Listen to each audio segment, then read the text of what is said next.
Right. Hi, ladies and gentlemen. This is Kurt Ratnowski, publisher of Yankee T News. And for tonight's special interview, we have Marriane Mercagliano. Yeah. Did I get it? You did. Yeah. Marriane Mercagliano. Yeah, exactly. All right. So Marriane and I have been talking about doing this for the longest time. And so now, finally, here we are. The big thing is this timeless classic, which is now suddenly very relevant, George Orwell's 1984. So Marriane reminded me that the first sentence is probably the most important part of the whole book. Yeah, well, what we're doing is we're having a book club. Yes, Yeah. that's right. So. Yes, and so the more the merrier. Anyway, Right. So just to remind those who read the book a long time ago, it was a bright, cold day in April, and the clocks were striking 13. Okay, you know right away something is not right. That's right. And it just goes from there, right, into his, like this part about the food. The hallway. There's a lot in there. Smelt of boiled cabbage and old rag mats. Oh, rag mats. Have you ever heard of a rag mat? Don't know what a ragman is, I can imagine, yes. But it definitely got a visual or a sensory thing there. Yes. But there's a lot in this chapter. So Court and I are going to be, I guess we're going to have a book club. We're going to read the chapter. I've already read the book like 4 times. I've taught it to some students. You're reading yes, it. Well, that's I don't right. know Let's if remind it's, she is a teacher. Only a teacher who's, Only. right. But I'm no expert, but we're doing this book club together. So actually, you mentioned that first line in the book. And I read this book a long time ago in high school, and then I've read it several times since then. When I was teaching 3rd grade, maybe a few years back, one of my students, sometimes they come up with little jokes, and they said, one of them said, "I have a joke for you." And the kid said, "What time is it when the clock strikes 13? Okay. And I said, "I don't know." And the answer was, "Time to get a new clock." But it reminded me, That's good. It reminded me of this beginning of 1984. Mm-hmm. And I think I've thought about it a lot. I think it's what you're about to read, like it's the author's Orwell's way of telling us that what we are about to read may or may not be true. I mean, yeah, you could say that the clock isn't functioning correctly, and then maybe it kind of calls into question sort of everything you sort of thought you believed up until that point. So I think it's his way of just saying, you know what, you may not believe this, I may not even believe it. It may or may not be true, but here we go. So it's kind of like it's a good introduction, good first line. Yeah. Well, what I find is in getting into it is that this is what happens when authority is able to distort reality at will.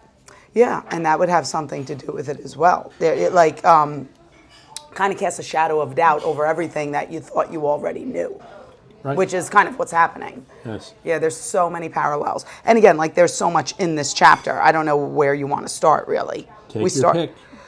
Well, in the very next paragraph, he talks about how the electricity is cut off during the daylight hours. He can't take the elevator because the electricity is cut off.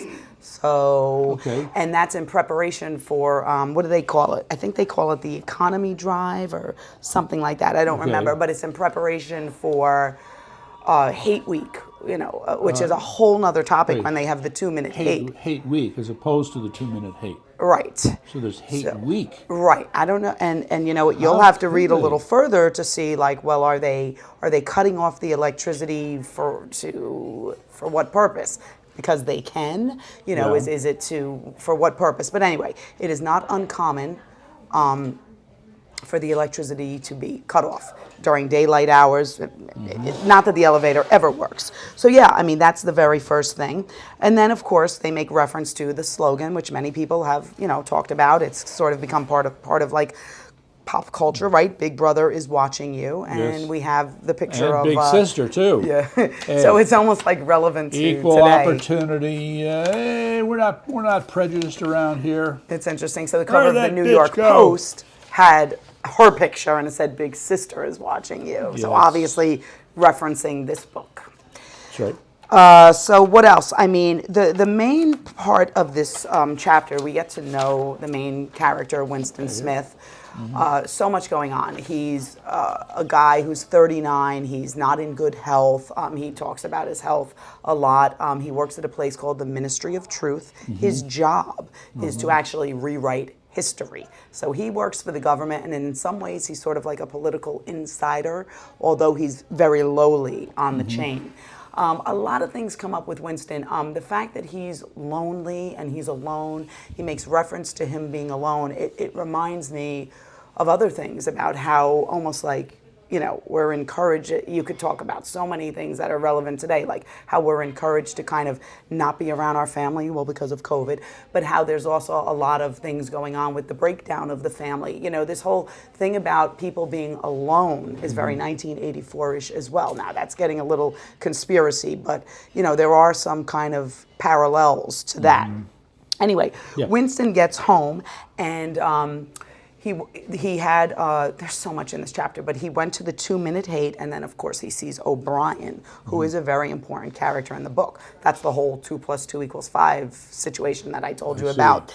But anyway, Winston is, the 2-minute hate, basically, do you want to explain what it is? Well, I mean, as I understood it, because you when I read it, yeah. Yes, I mean, there's, it's always, you know, scheduled for a certain time. Emmanuel Goldstein. And then, so they put up the object of hate, which is this Emmanuel Goldstein, and then there's this process where everybody's whipped into a frenzy over this person as being, you know, the personification of all that is evil and wrong with the world.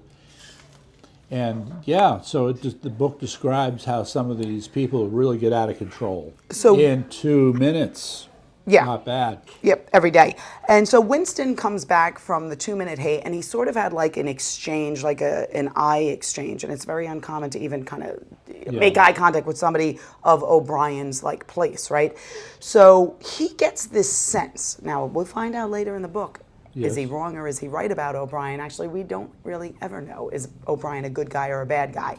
But O'Brien and him sort of make eye contact, and Winston says to himself, you know, I just know he's on my side, even though he's on the inside. Like, there's this underground group sort of called the Brotherhood. And the Brotherhood, now, it may or may not exist. Nobody knows. There's only rumors. But a lot of the people who are, like Winston, stuck with Big Brother watching them, and we didn't even talk about the whole surveillance and the TV in his apartment and all that stuff.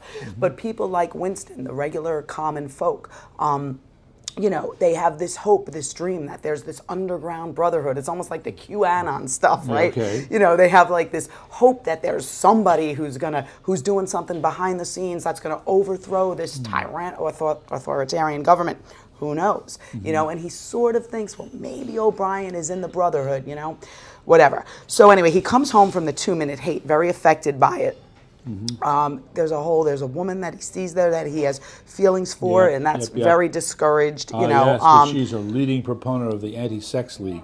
No, there's 2 women. There's that woman that he hates. Yes. Then there's a woman that he's attracted to. Yes. But you know, he can't have that either really so much. That's discouraged. But anyway, so he comes back from the 2-minute hate, and he sits in his lonely, boring apartment. And again, we didn't even touch on the fact that you can't turn the screen off or anything like that. He looks out the window. He sees the Ministry of Truth, the building where he works, the Ministry of Love, the Ministry of Plenty. Ministry of Love has no windows. There's just so much to talk about in there. And he mentions newspeak, which is something we didn't talk about. But anyway, the chapter ends. We should talk about it here. Yeah. Newspeak. Okay, well, then the chapter ends. What doesn't end? It ends with him taking out his journal. And this is the whole crux of it. He's about to start writing in his journal, and he writes about a movie that he watched last night. And he starts writing without realizing it, down with Big Brother, down with Big Brother. And then he stops himself, and he's like, wait a minute. He realizes that not only is that in itself a huge, huge crime, but the very act of even thinking it, because there are the thought police. The very act of even thinking down with Big Brother is punishable by being vaporized. Yet he kept the book. Right, and the fact that he even bought a journal and has it hidden, all of these are crimes. But the biggest crime is a thought crime. The fact that he was even thinking down with Big Brother. the thought police. We'll have to talk more about that. But the chapter ends with him actually a little bit paranoid that that he's even thinking these thoughts, and then he hears a knock on his door, and then the chapter ends. But again, there's so much in the chapter that we just didn't even talk about. So many parallels. You know, a little far-fetched, but the parallels are there. I mean, this could be real life, and this could be 1984, but there are parallels. Well, certainly You know. the first is how we've looked upon this phrase, ministry of truth.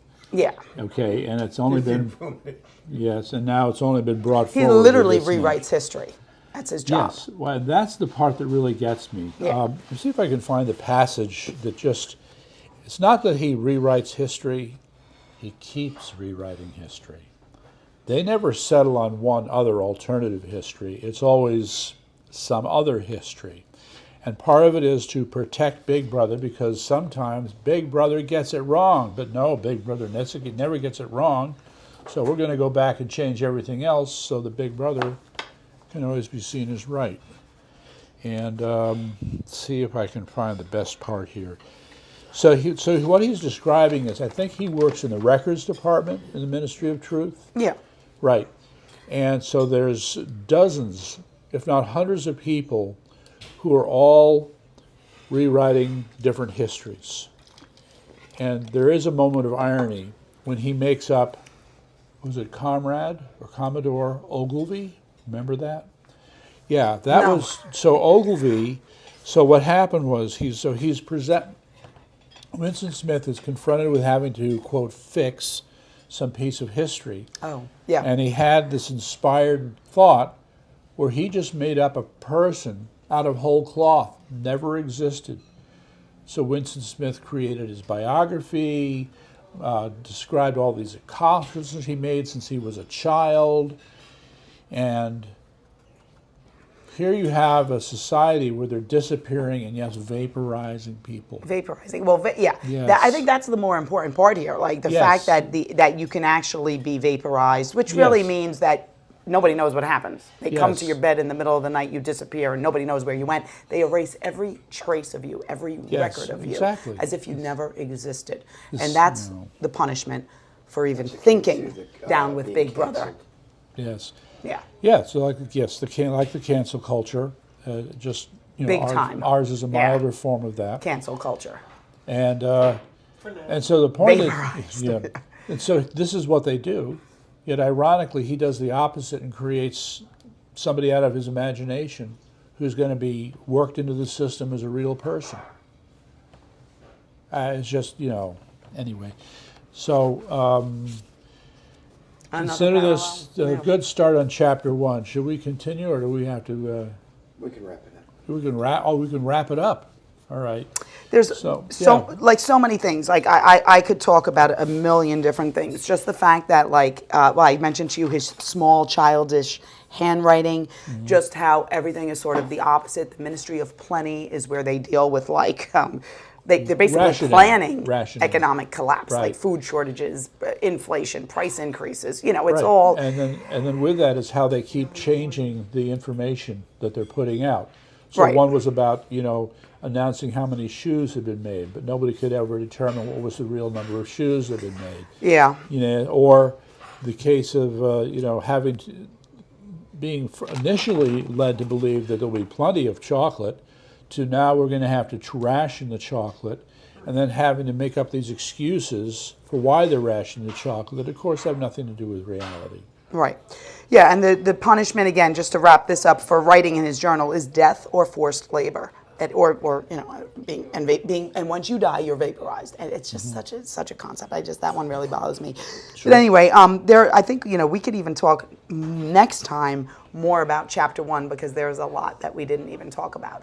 But what I find interesting is just all the parallels, like Eric said, the parallel with the vaporizing to the cancel culture, the parallel with even the news speak. There is the whole parallel to the fight now that's So- going on with Right. free speech. I mean, you're Okay. basically not allowed. Those sounds like And yes.